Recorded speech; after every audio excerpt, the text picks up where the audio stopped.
இன்றே டவுன்லோட் செய்து உங்கள் ஃபேவரட் ஷோக்களை என்ஜாய் பண்ணுங்க. துலாபார நேர்த்தி கடன் முடிஞ்சதும் ஒரு பரிகாரம் இருக்குன்னு சொன்னீங்களே, அது என்னன்னு சொல்லுங்க சாமி. அந்த கடமைய இந்த துலாபாரத்தில் உட்கார்ந்து இருந்த பெண்ணோட கணவர் தான் செய்யணும். சாமி, அது என்னன்னு சொல்லுங்க, நான் செய்யறேன். 1000 வருஷத்துக்கு முன்னாடி வாழ்ந்த உங்க முன்னோர்கள் பல்வேறு வரங்களையும் பெற்று இருக்காங்க, சாபங்களையும் பெற்று இருக்காங்க. அவங்களுக்கு கிடைச்ச அதீத வரங்களால் மட்டும்தான் இப்போ வரைக்கும் உங்களுக்கு வரக்கூடிய எல்லா பிரச்சனைகளில் இருந்தும் உங்களை காத்துக்கொள்ள முடிகிறது. 1000 வருஷங்களாக இங்கிருந்து தெற்கு திசையில் வாழ்ந்த உங்களோட முன்னோர்கள், தலைமுறைகள் மற்றும் அவங்க செல்வங்கள்லாம் கடலால் ஆட்கொள்ளப்பட்டு அது எல்லாமே அழிஞ்சு போச்சு.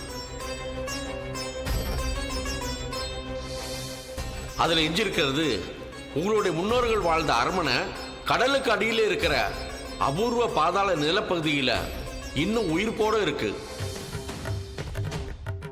அங்க போய் நான் சொல்ற ஒரு அபூர்வ பொருளை எடுத்து வந்தா மட்டும்தான் இந்த துலாபார நேர்த்தி கடன் முழுமையடையும். அது மட்டும் இல்லாமல் பல மடங்கு கர்மாவின் நன்மைகளும் உங்க ஒட்டுமொத்த குடும்பத்தையும் சார்ந்து இந்த பெண்ணின் தசாவதானி குழந்தை சுகப்பிரசவமாய் பிரசவிக்கும்.